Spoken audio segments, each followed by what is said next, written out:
Hey everybody, welcome back for probably what is going to be the last time in the 0.17/0.18 Factorio Season 3 base.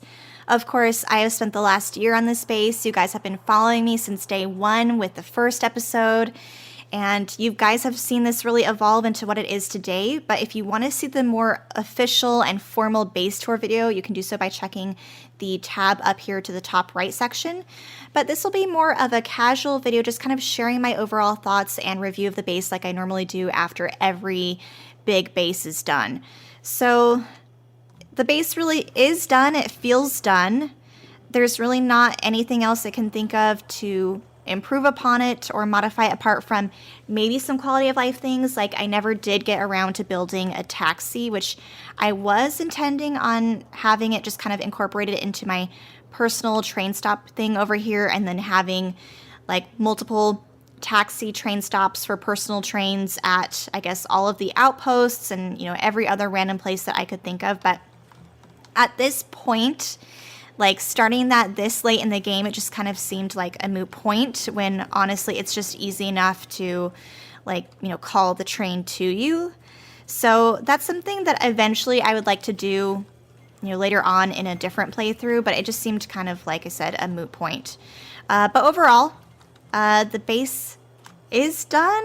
It's complete. There's a couple things that, in addition to the taxi, that maybe I wish I could have planned a little bit better, but of course you can't plan for everything. I did plan as much as I could from day one about this base. You guys saw kind of my early base design ideas. And I did plan a couple things in creative mode before even laying everything down and building it officially in this vanilla map. Like, you guys will remember that I designed this first, and I made sure that the circles kind of all fit around it. And, but of course there were still other things that I couldn't possibly have planned for. Like, in retrospect, I do wish these circles were a teeny bit bigger. That way I could have had maybe like a wider pathway here fitting around the labs, and it wouldn't have looked quite so spaghetti-like in some areas. Like this area over here is just really, really, really chock full, just compact with everything. And then probably the biggest elephant in the room is my thoughts on the cars on belts concept. So I originally came up with the idea to take cars on belts to a whole new level, because of course in the 0.16 series I did cars on belts for smelting purposes. And so the idea occurred to me what if I were to have a really weird shaped base, in this case a circle, and have cars on belts be like my main bus. So instead of having a traditional main bus system of multiple lanes of belts going in any which way, I would have cars act as the storage, or kind of like my main bus system. So that's kind of where the concept started. It seemed like a great concept at first, and then actually designing it and implementing that was a whole other beast. And thankfully I have Alazen circuitry and his designs and kind of his proof of concept to have based kind of the circuitry and the logistics of the cars on belts off of. But actually playing with cars on belts is an entirely different story. Had I known what I signed up for, would I have done this?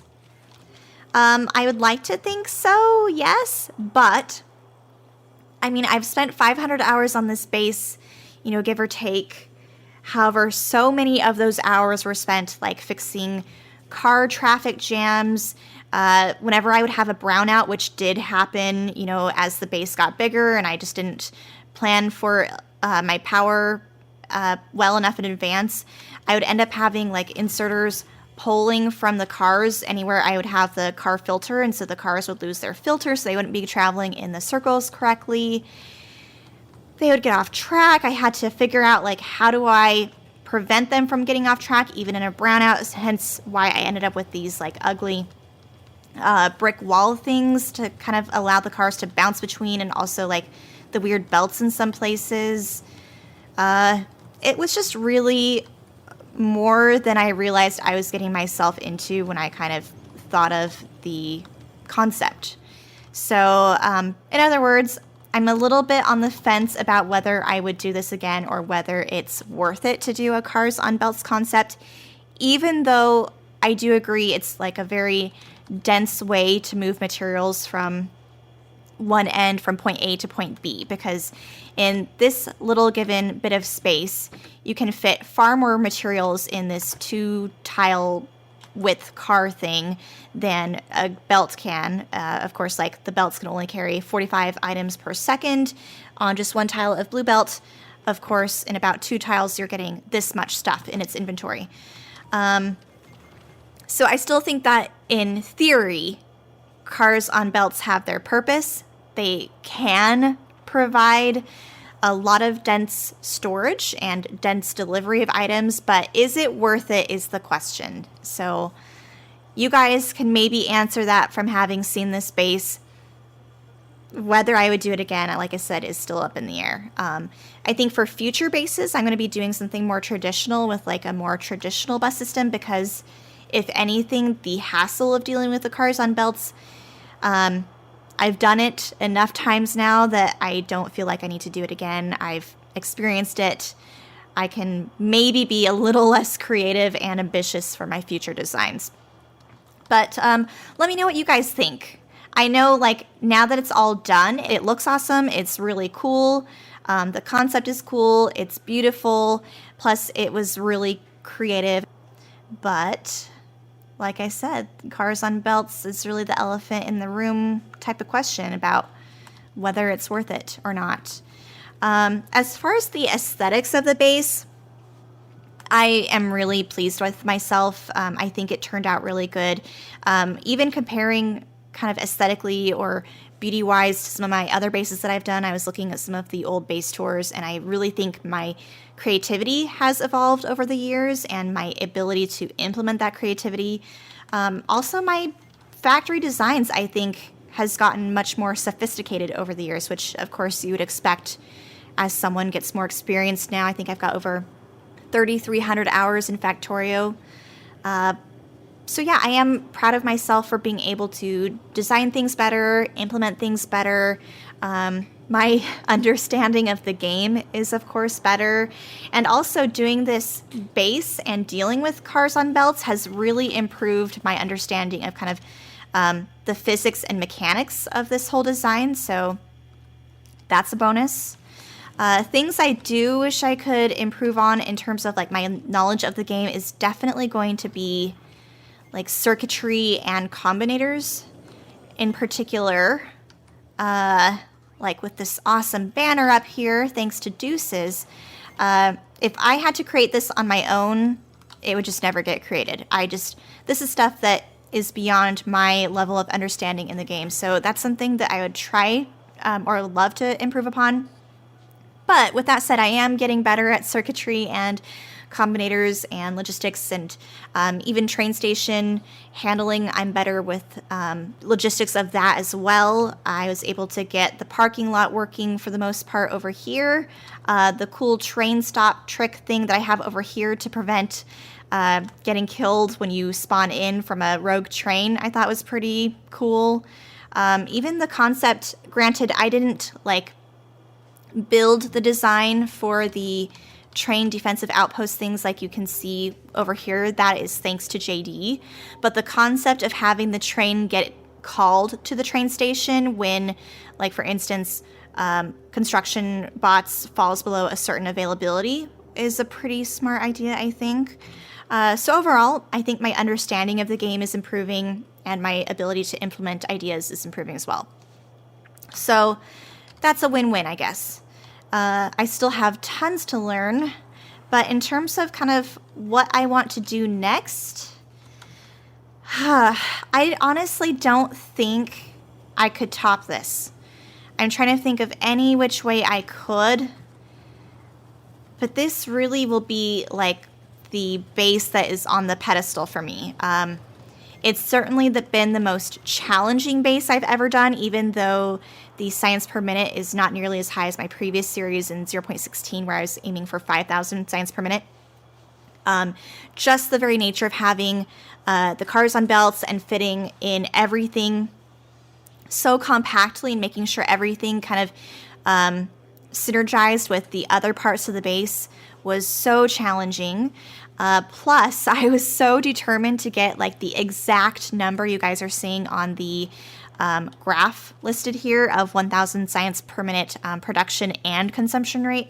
I spent hours and hours just troubleshooting to get those numbers like exact, because any number besides 1,000 was not going to be perfect enough for me. I had to hit exactly 1,000 science production and consumption, and it wasn't even good enough to do it over the 10-minute interval. I had to do it over the 1 hour interval or even longer, which I was able to pull off for at least 2.5 hours of consistent production and consumption of 1,000 science per minute. So, but apart from that, like, what else can I do in Factorio? I still haven't done all of my achievements. In fact, where are they? So these achievements have been tracked since, I guess, day one of achievement tracking. So over my 3,000 hours in the game, I've never once reset my achievements. So this is what I have left to do. I oddly have not done this so long, and thanks for all the fish. So that would be an easy achievement to do. Having 100 combat robots or more following you would be really easy. And then we're getting into the more difficult achievement territory, like Lazy Bastard here. Let's see, and No Time for Chit Chat, and There Is No Spoon. There Is No Spoon, I think, will be the hardest achievement that I could possibly try to go for. So I am considering for the next Factorio series, instead of worrying about something so beautiful and trying to always one-up myself, that I should probably just take a break with my creativity, or else I'm going to get myself burned out. I almost am burned out anyway after a year on this anyway. So I think we're going to take a break from trying to be so creative and beautiful and just play the game kind of like how most people play the game, either with spaghetti or just not caring so much about the aesthetics, which will be hard for me. But I think aiming for a goal of like achievement runs or something like that would be interesting for me to do, especially because I am such a slow-paced player and I really analyze every one of my moves for the most part. So I think this will be what's next for the series. But if you guys have other ideas in mind for good goals for me as a seasoned Factorio player to do at this point, please hit me up in Discord or leave down your suggestions in the comments section, because my Factorio gameplay isn't over. I still have so much I want to contribute to Factorio content and for you guys, and I do want to continue to improve and learn and, have opportunities for different gameplay. So I think that about covers anything or everything. If you guys have any additional questions you have about kind of my thoughts on the base, let me know. Overall, this base is a huge success.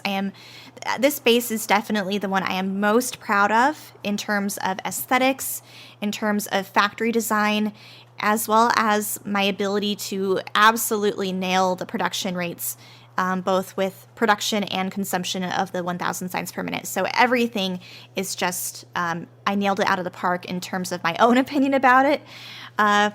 So I'm very pleased, and I am so pleased you guys have continued to watch me for some reason. I always, when I review my videos, I just am bored to death sometimes of hearing myself talk and my own gameplay, but I try to keep it interesting for you. I really enjoy editing them down so you're not just getting raw footage all of the time, that there's usually at least some sort of goal for all of my videos. But I would not be where I am at right now with the 6,900 subscribers of you at the moment, at the time of this recording. So I am here to make content that you guys enjoy and want to see. But regardless, I do hope you'll continue to stick around for the miscellaneous content on the channel, whether it's Factorio or something else. But I am always open to your feedback. So with that said, we are officially concluding my 0.17, 0.18 Factorio beautiful Season 3 circular Megabase of 1,000 signs per minute with cars on belts. And I will hopefully see you guys soon for something else.